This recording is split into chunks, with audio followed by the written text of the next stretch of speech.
아멘. 주 예수요. 오늘 우리가 부른 찬송시 말씀처럼 우리 심령과 마음을 주님 임재 조성이 높은 산으로 이끄셔서 주님과 우리들 사이를 가로막고 있는 육적 자아, 육신의 생각을 다 제거하시고 막힘없이 주님과 원활한 교통을 해서 주님의 은혜를 넘치게 받는 축복된 집회가 되도록 집회를 주장하시고 임재 선생님들 심령과 마음속에 주님의 은혜가 충만히 임재하시기를 기도합니다. 아멘. 자, 신명기 30장 오늘은 6절 말씀, 그 마음에 행하는 할례에 대해서 잠깐 한 시간 다루고 오늘 2시간에 걸쳐서 신명기 30장 말씀을 이제 마감을 하도록 하겠습니다. 자료를 다 해드렸는데 바로 자료 말씀을 들어갑니다. 신명기 6장 우선 30장 6절을 한번 읽어봅니다. 네 하나님 여호와께서 네 마음과 네 자손의 마음에 할례를 베푸사 너로 마음을 다하며 뜻을 다하여 네 하나님 여호와를 사랑하게 하사 너로 생명을 얻게 하실 것이며 그랬어요.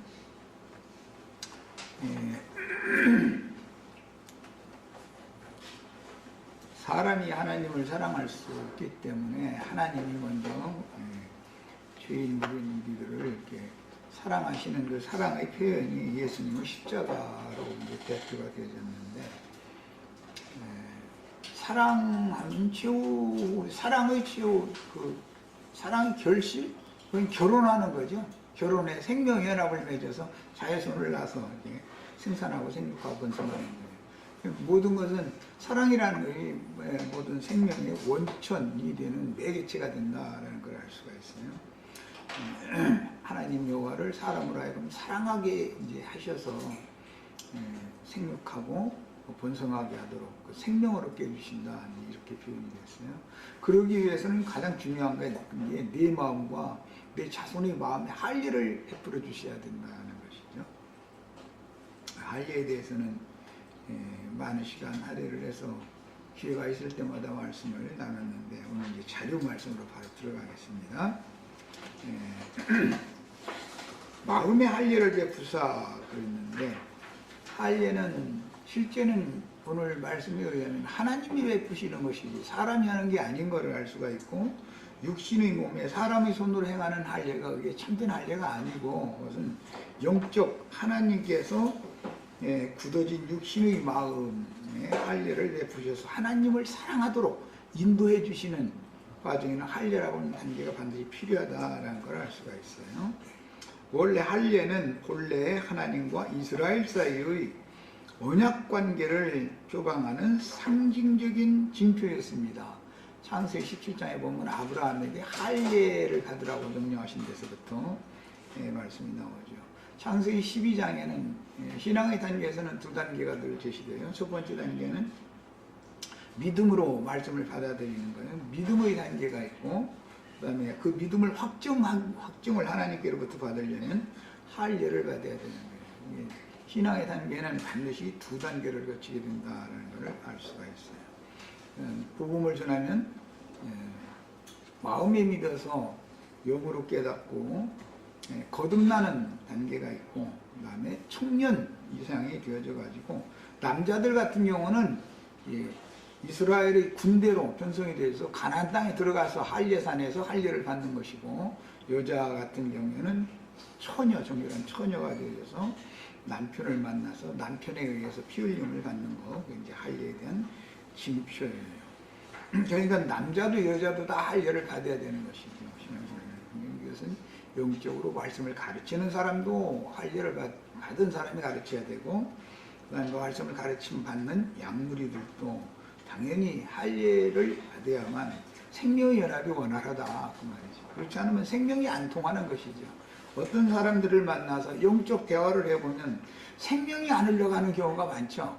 답답하죠. 뭔가가 탁 막혀가지고. 왜 그래요? 상대방이 할례를 받지 않은 그런 마음으로 하나님의 말씀을 토론한다든지 대화를 나눈다든지 그럼 안 흘러가는 거예요. 이게 막히기 때문에.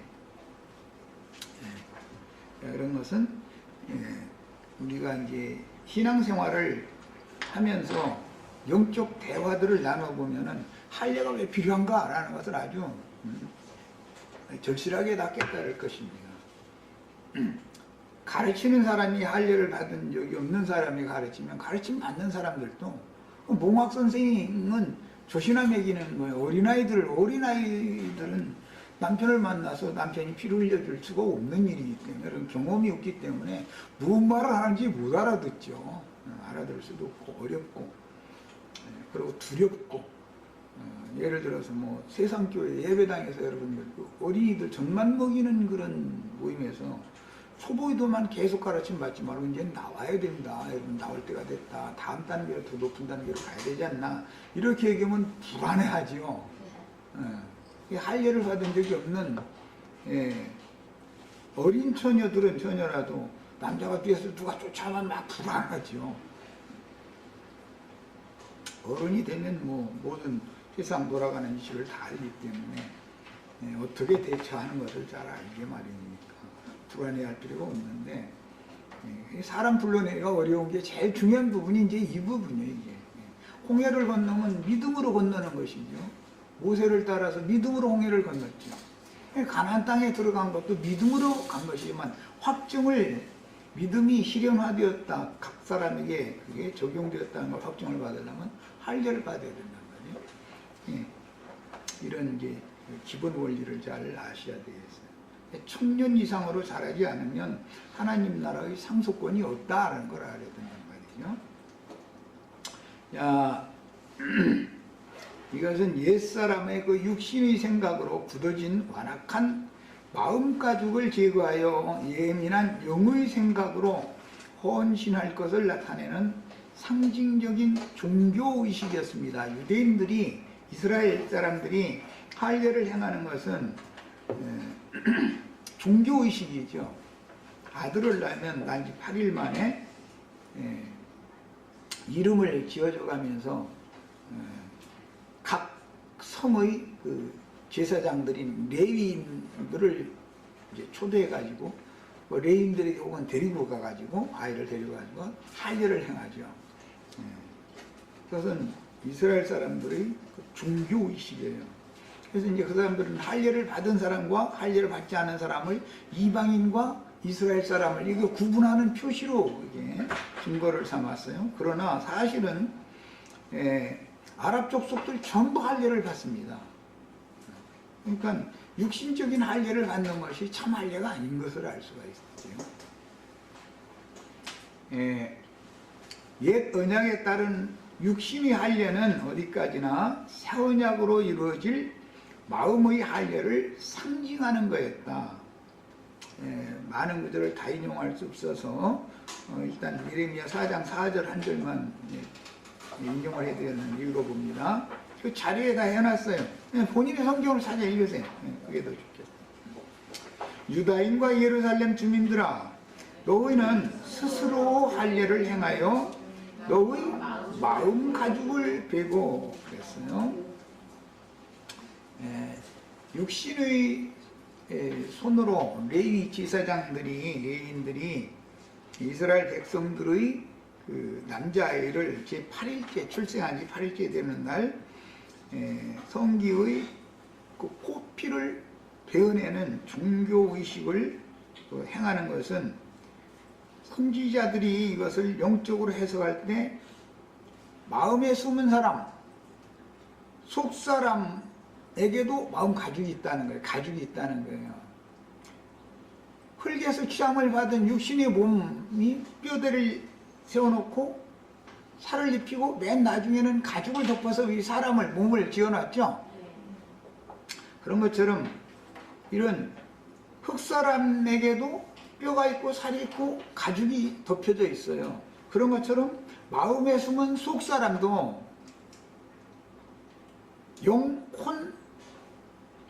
영혼의 그리스도 형상과 모양으로 재창조되어지고 나서는 맨 나중에 마무리를 할 때는 가죽을 덮는다는 것을 알 수가 있는 거예요. 그 마무리를 할 때는 언제나 가죽을 덮는 것이죠. 그래서 이제 이것은 상징이다. 마음 가죽을 베내는 것이 더 영적인 것이고 참된 것이다 라는 말이죠. 선지자들이 깨닫기는. 왜냐하면 이것은 육신이 몸에 행하는 것이 아니라 마음에 행하는 할례를 지금 말했다라는 걸 선지자들이 설명하느라고 이 말을 한 거예요. 마음 가죽을 베내라고 하는 이 말은 원래 성전에서부터 시작되는 말로서 모세의 성막 제도에 따라서 솔로몬도 그 확대된 성전을 짓게 된 거였었는데, 성막은 마당 안으로 더 들어가면은 성소와 지성소라고 하는 것을 이렇게 네 개의 그 짐승 가죽으로 이게 덮죠. 맨 안쪽에는 희고 고운 세마포 포장을 쳐요. 맨 안쪽에는 포장을 쳐요. 속옷을 입는 것이죠. 부드러운 이제 그 천으로 되어 있는 속옷을 입는 거예요. 그런데 그 세마포 포장에는 네 생물이 수놓아져 있어요.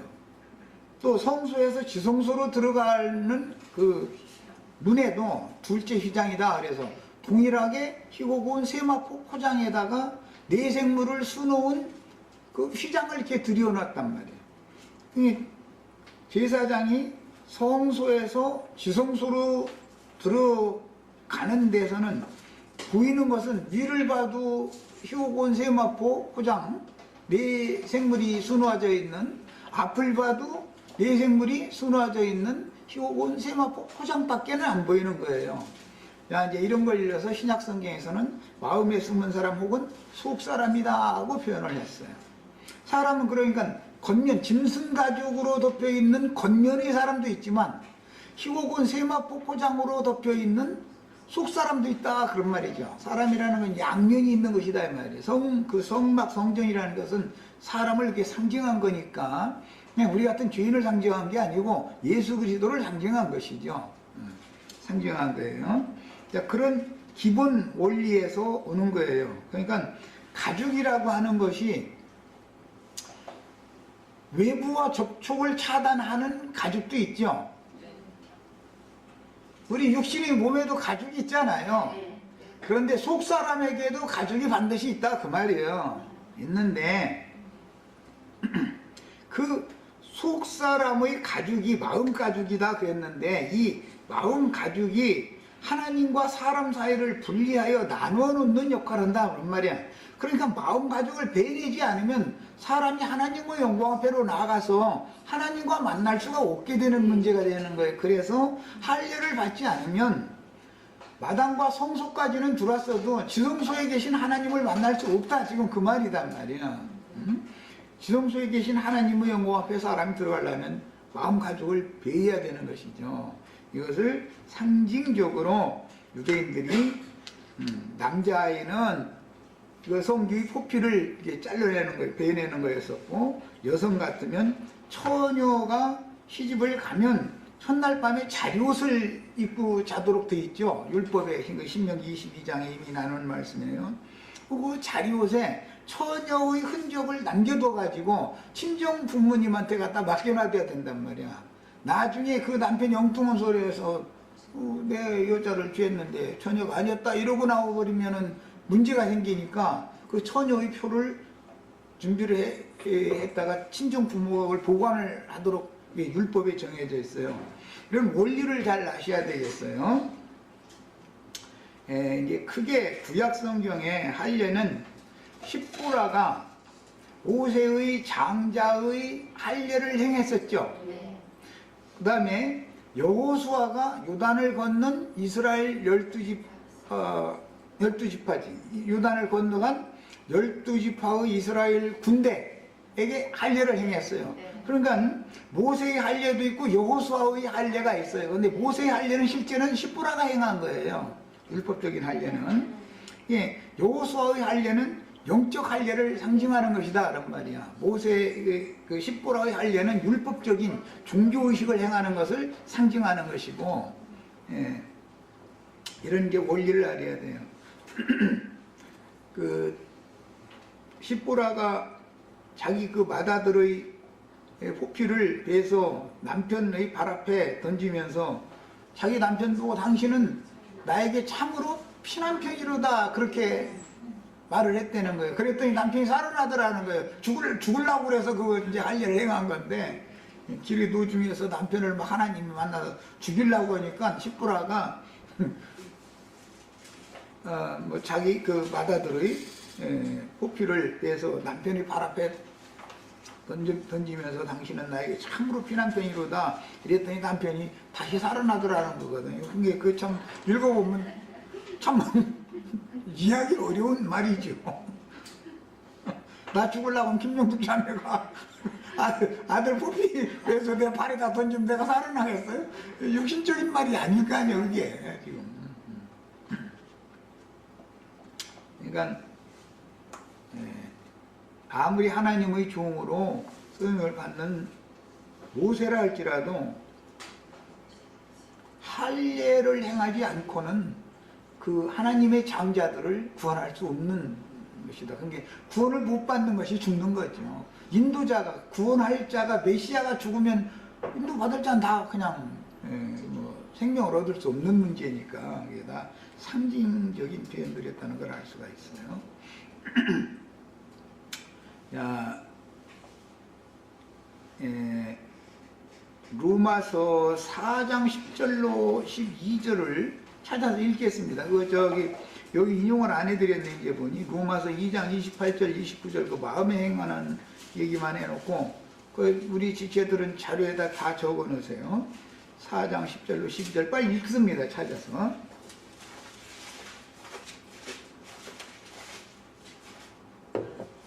야, 큰 소리 읽어요. 그런즉 그것이 어떻게 여겨졌느냐? 할례시냐 무할례시냐? 할례시가 아니요 무할례시니라. 그가 할례의 표를 받은 것은 무할례시에 믿음으로 된 의를 미친 것이니. 야, 할례의 표라고 돼 있죠? 그것은 창세기 17장에서 인용하는 말이죠. 할례의 표시를 다 갖지 않으면 다 죽는다 이렇게 한 말씀에서 온 거예요.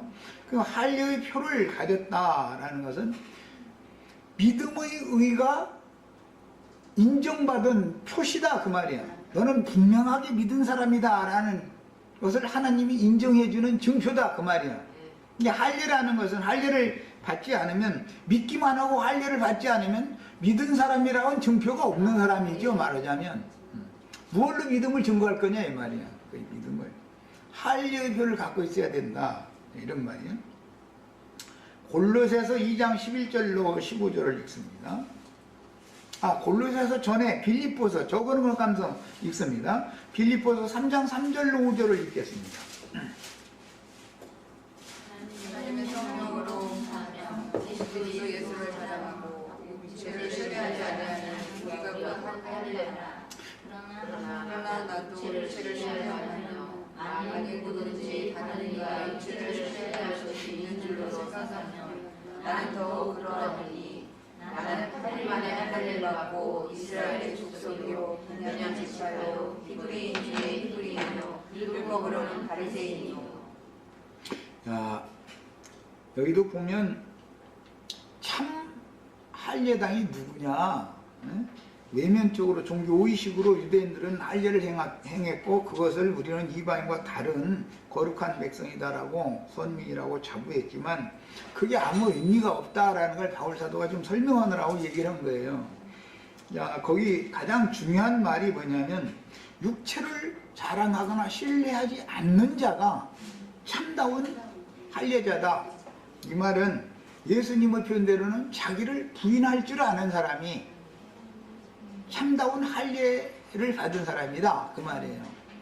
뭐 내가 무슨 신학교를 졸업했고 무슨 대학교를 졸업했고 뭐 내 재산은 뭐고 자동차는 뭐 어떤 거 타고 뭐 집은 몇 평짜리 살고 뭐 자랑을 거라는 인간은 게 뭐 자기 아내 얼굴 이쁜 거 자랑하면 미친놈이라고 하니까 내 저거 우리 딸은 빠지지는 않는다 꼭 그렇게 말하더만 이쁘다고는 않고 빠지지는 않는다 뭐 이렇게 말하더만.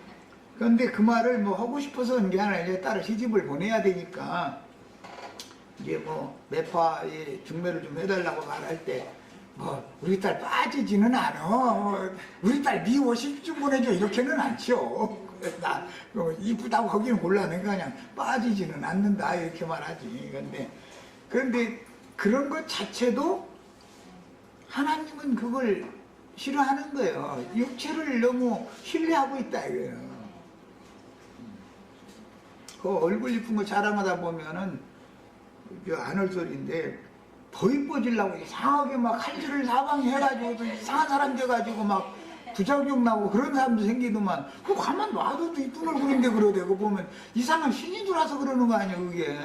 그 마음에 뭔가 세상 말로 씌어대가지고 귀신 들려서 그런 거 아니겠어요.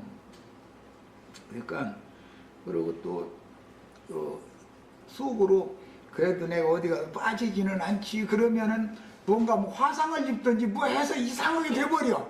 그러니까 하여튼 그런 것도 보면은 세상에 나타난 표적이지만 특이한 표적이지만 사람이 자기 자신에 대해서 너무 이렇게 자부심을 갖는다, 자긍심을 갖는다 하는 것은 하나님께는 그게 옳지 못하다라는 걸 깨닫게 해주는 표상이 될 수가 있죠. 그래서 참다운 할례를 받은 사람이라는 것은 육신을 신뢰하지 않는 사람이다. 뭐 지식이 많은 것도 있고 뭐 건강한 것도 있고 여러 가지가 있겠죠. 그런데 그건 영원하고 완전한 것이 아니니까 매사가가. 그래서는 말이에요. 그런데 이제 특히 바울 사도가 거기 보면 모든 것을 내가 배설물로 버린 얘기로 이제 연결을 했는데 그것은 그가 알고 있던 많은 학문과 신학적인 지식과 그 바울 사도는 가말리엘 신학한 사람이잖아요. 당대에는 뭐 그 시므온 가말리엘 또 예수님한테 왔던 니고데모 이런 사람들이 아주 저명한 랍비들이었었고 웬만한 신학교에서 공부를 하고 나온 사람도 그 사람들이 가르치는 신학교에 들어가려면 아주 이것은 뭐 오늘날 말하면 대한민국으로 하면 서울대학교를 들어가는 것과 같은 거였어요. 아무나 들어갈 수 있는 게 아니야 그게. 그 사람들이 그 문화생이 된다는 거는 이만큼 저명한 사람들이었어요. 그런데 그 바울사도는 그런 신학도 다 공부를 한 사람이잖아요. 그런데 나중에 보니까 그게 다 그리스도를 위해서는 무용한 것들이라는 거잖아요. 그래서 다 걸렸다 이제 그랬습니다. 그런 것이 자기를 분나는 것입니다. 세상 사람들은 이제 너무 이제 유추한 사람들이기 때문에 뭐 돈 많은 거, 얼굴 이쁜 거 이런 거 자랑하니까 좀 어리석은 소리 듣지만 고상한 거 추구하는 사람들이 있어요. 언젠가 내가 이게 연속극에 보니까 어떤 부인이 고상한 척을 그냥 했었더만. 그런데 사실은 그 사람이나 사람 다 똑같이 뭐 그 사람 그렇게 괜히 고상한 척하면 자기만 다쳐 이제. 그런데 그런 사람들이 있어요. 그런 사람들이 뭐냐면 그게 그의 자존심이거든요. 그런데 그게 꺾어져 버리면은 그는 죽는 거거든. 자기 고상한 거거든요. 자기 뭐 학문 많은 거 자긍하고 있다가 그것이 무시당해버리면 그게 죽음이잖아. 목회하는 사람은 설교하고 뭐 이렇게 사람들 따라주고 하는 것이 그게 다 자긍심인데 설교권이 딱 인정받지 못한다. 그렇게 되면 그게 죽으면 목사들은 설교보다는 그게 죽는 거예요. 이런 것을 상징하는 말이에요. 그 다음에 골로새서 2장 11절로 15절을 여기서 나옵니다.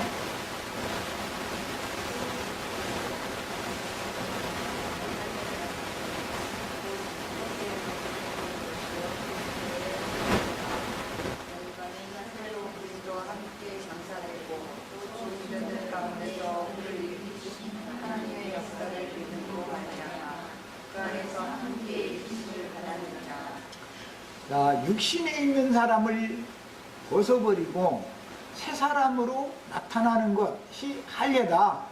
표현이 그 말이에요. 육신에 있는 사람이라는 것은 사실은 그의 생각, 감정, 의지가 육신의 어떤 미혹, 유혹 또는 격동 이런 것 때문에 좌지우지 되는 사람이냐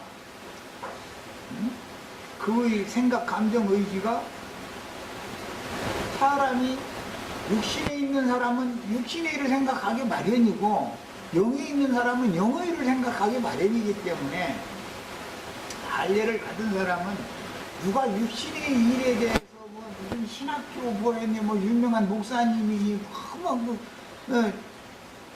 어떤 분들은 뭐 저 권사 직분 뭐 장로 직분 이런 것까지도 와서 이상한 자랑하고 싶어서는 그런 이상한 사람들 예, 가끔 보죠. 뭐 목사 직분 받았다는 거 이런 거. 그거 보면 얼마나 이 진리를 아는 사람은 얼마나 웃겨요 그게. 너무 누추하잖아요 인간이 불쌍하고. 그러나 그 사람들의 세계에서는 그게 통하거든. 그 사람들의 세계에서는. 이것은 할례받지 않은 사람들의 세계에서나 그런 게 통한다 이거예요. 세상 자랑거리들이라는 게. 그래서 육신에 있는 사람이 여기서는 장사되는 거, 골로새서에서는 죽음을 강조한 게 아니라 장사를 강조했죠. 네. 육신에 있는 사람이 장사되고 영에 있는 사람으로 부활되어서 나오는 거. 이것은 할례를 받을 때 그게 실현된다라고 지금 성경이 해석을 하는 거예요. 이제 자료 말씀으로 들어갑니다. 육신의 몸에 종교의식으로 행하던 할례는 사내 아이가 출생된 후 8일째 되는 날 이름을 지어주면서 사내 아이의 표피를 잘라내어 피를 흘리는, 할례라는 것은 피 흘리는 것이 중점이니까 육의 생명을 심판하는 것을 이제 상징하는 거예요. 피를 흘리면 죽으니까 이제 죽음을 상징하는 것이죠. 그런데 그 피를 흘리면 반드시 짐승피는 땅에다 이렇게 묻어야 되는 거거든. 그래서 이제 이것은 옛사람을 장사하는 것에 대한 상징이죠. 사내아의 표피를 잘라내 피를 흘리는 할례의식과 여자가 성장하여 혼인을 한 첫날 남편에 의하여 피를 흘리고 처녀의 표적인 자리옷을 친정 부모가 보관하는 율법으로 실행하였으니 이런 율법 실행들은 그 영이 되신 주님께서 믿는 이들의 마음에 행하는 영적 할례를 설명해주는 표적이었다. 예? 성령께서 사람의 마음가죽을 베고 들어오셔서 생명의 씨를 심는 거예요. 정상적으로. 그럼 그 다음부터 다 정상적인 주님과 믿는 이들이 교통, 성령의 교통이 이제 원활하게 되죠. 막혀 있으면은 교통이 단절되는 것이란 말이야. 이것은 상징이다. 육신적으로 이렇게 세상적인 표현으로 하자면 그 여성이 어떤 남성에게 자신을 열어주려면 마음이 동해야 되는 일이지, 마음이 동하지 않는데 강제로 억지로 완력으로 뭐 일을 치렀다 그러면은 법에서도 그건 그 강간범이라고 해가지고 처벌을 하잖아요. 그런 것을 잘 생각해 보시면 여자가 열린다, 몸이 열리는 것도 알고 보면은 단순히 몸만 여는 것이 아니단 말이에요. 그게 마음의 문제인 것을 알 수가 있는 거예요. 이 제일 중요한 건 마음이에요. 그래서 할례를 행하는 것도 마음으로 행한다고 그랬고, 마음으로 하나님 사랑해야 되는 것이지 몸으로 하나님 사랑할 수는 없잖아. 하나님 영이신데. 이제 그래서 육신의 몸으로 뭔 일을 행하는 것은 영적인 것에 대한 하나의 설명을 위한 표적인 것이지 그것이 완전한 게 아니다라는 걸 지금 성경이 계속해서 설명을 하는 중인 거예요. 자, 궁극적으로는 신랑 남편이신 주님께서 구속을 이룬 다음에 그 영이 되셔가지고 살려주는 영이 사람의 영 안에 들어와서 영을 살리기 위해서는 반드시 피 흘림이 필요하다. 지금 이제 그 말이에요. 이해하셨죠? 다 어른들이니까 이게 뭔 말인가 아실 거예요. 자, 이런 것은 하나님의 성령이 사람의 심령을 살리러 오시기 위해서는 믿음이라고 하는 과정을 반드시 거쳐야 되는 건데, 하나님은 은혜를 베풀어 주시는 입장이지만 사람은 믿음으로 영접을 해줘야 된단 말이야. 그죠? 야, 그러니까 하나님이 사람 속에 들어와야만 하나님과 사람이 정상적인 관계가 회복이 되는 건데, 사람 속에 속사람이 휘장으로 이렇게 가로막혀 있다. 그러면 주님이 오셔서 생명의 씨를 정상적으로 태에다가 심을래야 심을 수가 없어.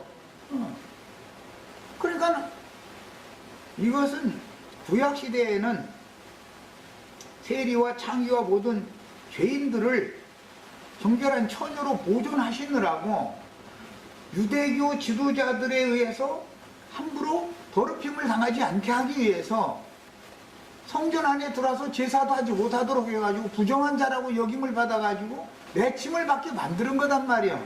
그것은 처녀로 보존된 것이죠. 이제 내가 하는 말 잘 이해하셔야 돼요. 이 세상에서 빈천한 자가 되고, 세상에서 버림받은 자가 되고, 멸시당하는 자가 되고, 이렇게 한 것은 자칭 자신들만 하나님의 사랑을 받고 주님의 은혜 가운데 있다고 그렇게 자부하고 있던 유대교 지도자들의 다른 교훈들에 의해서 그 영혼이 더럽힘을 당하지 않게 하기 위해서 그렇게 멸시당하고 천대당하고 예루살렘 성전의 지도자들을 앞에 고개도 들지 못하게 만드는 거예요. 그것은 하나님의 믿음이 이게 이제 비밀이다. 그런데 주님께서 오셔서 그 처녀들에게 장가들라고 그런 거단 말이에요. 육신으로 봐서는 그 사람들이 뭐 버림받은 사람들이죠. 육신적인 그 유대인들이 종교적으로 볼 때는 버림받은 사람들이에요. 그러나 하나님은 의도적으로 처녀성을 지키도록 보존하는 수단이다 그런 말이에요. 이게. 그래서 주님이 오셔서 이제 주님을 영접하게 만드는 거예요. 세리와 창기와 모든 죄인들은 주님을 영접하지 유대교 지도자들 모세를 받아들이지 않잖아요. 이런 이치를 아셔야 돼. 이런 것이 하나님에게 믿음의 비밀이다 그래요. 그러니까 이제 기독교계의 다음 단락에 가면 뭐 하나님의 말씀이 하늘가에 있는 것도 아니고 바닷가에 있는 것도 아니고, 이제 그래서 누가 그 하늘 높은 곳에 올라가서 그 다음에 바다 끝에 가서 말씀 받아가지고 우리를 가르칠까, 그런 것을 주어지 말라 이제 이 말씀이 이어져요. 그건 무슨 뜻이에요? 그렇게 하늘 높은 곳에 가서 말씀 받아오고 세상 끝에 감춰져 있는 비밀 말씀 받아다가 가르치는 사람들한테 가르침을 받으면 그 영혼이 처녀성을 지키지 못하고 더럽힘을 당하기 때문에 주님의 배필이 될 수 없다 그런 말이에요. 피 흘려주는 남편은 예수님이어야 되는 것이지 강대상에서 설교하는 목사들이면 안 되죠. 목사들이 어떻게 누구 어떤 신자들 피 흘렸겠냐고 또 이렇게 하는데, 이치를 잘 영적 사실을 잘 생각해 보란 말이에요. 말하고자 하는 의도를. 주의 성령께서 사람의 마음에 믿음 바가 되어지면 주의 성령께서 사람의 심령을 살려주시죠. 오늘 말씀에는 사랑하게 하시고 생명 얻게 하신다 이렇게 했어요. 이 생명이라는 게 이것은 영적 생명을 말하는 거예요. 네페시라는 건 혼적 생명이고, 그래서 이 사람들은 혼적 생명을 다 누구나 가지고 있는데, 받아가지고 있는데, 창세기 2장에 보면 다 혼이 되었다는 거잖아요. 혼적 생명은 다 받아 있는 거예요. 그런데 영적 생명을 받지 못한 상태단 말이에요. 그 영적 생명을 받으려면 생명남실과를 먹고 생수를 마셔야 되는 건데, 그러려면 사람 속으로 받아들여야 되잖아. 그런데 뭐 목에 이렇게 가로막이 막어. 그거 못 먹어. 두를 수가 없어. 생명나무 실과나 생수가. 그러면은 여전히 혼적 생명을 갖고 있는 사람이 영적으로 살아난 사람이 아니다 지금 그 말이에요. 근데 여기 이제 말씀에 보면 사랑하게 하고 뭐 생명 주고, 이게 뭐냐면 사랑하면 열게 돼 있어. 사랑하면 이름이 전부 이 영적인 사실들에 대해서 이스라엘 사람들은 표적으로 그런 할례를 행했었던 것이단 말이야. 하나님과 사람 사이의 관계성을 회복하는 것에 목적을 두는 말이다, 전부가. 그런 말이에요.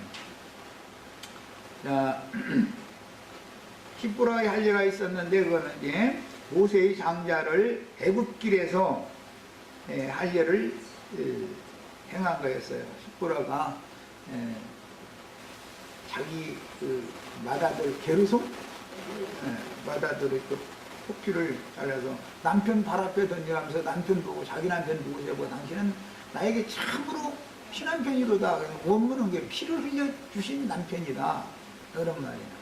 근데 예수님이 우리 형제 자매님들의 처녀성을 이렇게 제거시켜 주셔서 하늘문을 열어주셔가지고 이렇게 하나님과 우리 사이를 교통을 원활하게 해주신 분이다, 이런 말이에요.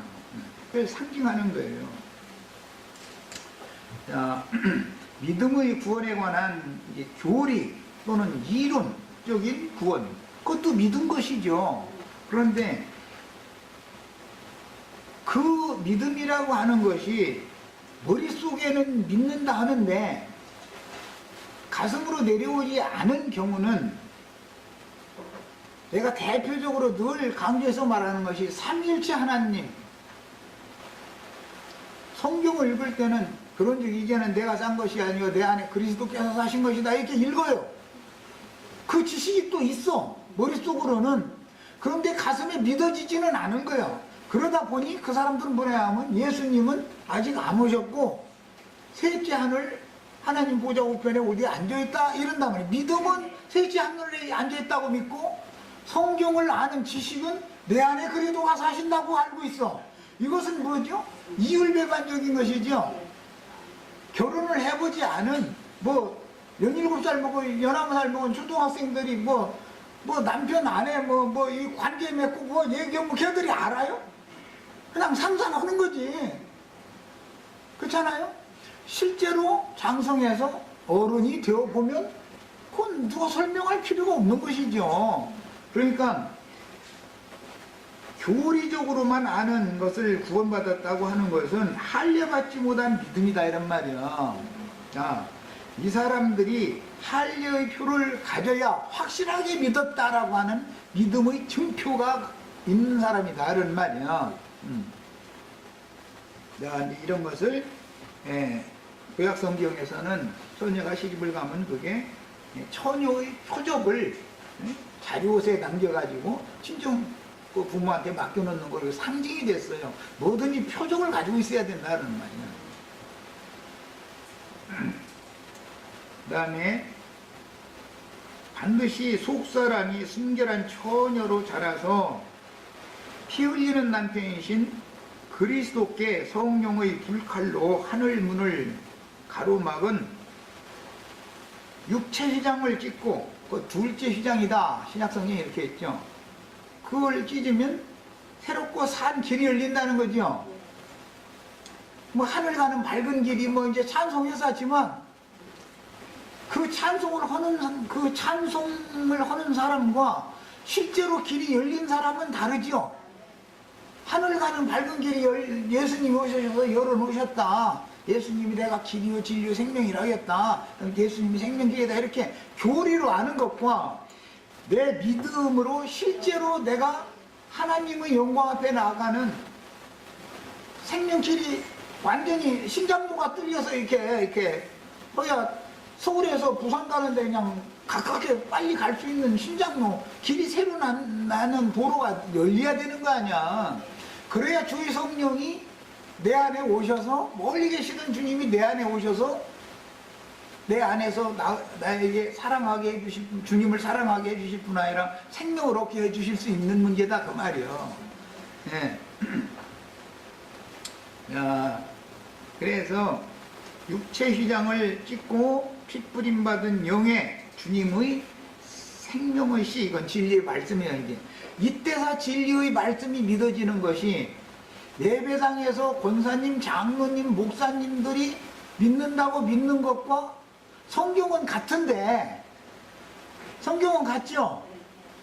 그런 이제는 내가 사는 것이 아니라 내 안에 그리스도께서 사는 것이라 성경은 같지요. 그런데 사실은 믿음은 달랐지요. 사람들과. 이것은 진리의 말씀씨가 정상적으로 심어져 가지고 생명의 역사를 일으키지 않은 상태이기 때문에 그렇다 이거예요. 그 원인은 왜 그러느냐? 진리의 씨가 정상적으로 심어지지 않았다라는 것은 막혀 있었다라는 말이에요. 마음에 믿지만 실제로는 영이 살아나는 것이죠. 여인들의 태가 2층으로 돼 있잖아. 2층으로. 저 안쪽 그 자궁의 잉태 생명 역사는 저 내면에서 일어나는 것이지 이 진리라고 하는 이 길에서 일어나는 게 아니잖아. 그 이제 이런 모든 것들을 염두에 두셨기 때문에 길가에 떨어진 씨 얘기가 그래서 나온 거예요. 그것은 임신을 해도 자궁에 임신을 하면 아유 정상으로 자라서 출산시킬 수 없죠. 안 되는 거예요. 길가밭에다가 아무리 씨를 많이 심어도 소용없는 거예요. 그거는 정상적으로 심어야 돼요. 정상적으로. 자, 이런 이치를 인생사의 이치를 이제 어른들은 다 할 수 있기 때문에 성경이 이런 것을 염두에 두고 지금 육신의 할례와 영적 할례를 지금 설명하고 있다 이런 말이에요. 왜? 생명에 관한 것을 말을 해야 되니까. 생명, 하나님의 생명이 어떻게 사람의 영혼에게 하나님의 심의 생명의 씨를 심어서 사람의 영혼이 거듭나가지고 또 그 거듭나게 하신 그 진리 말씀으로 말미암아서 또 양육받는가 이것을 지금 말하고자 하는 거니까.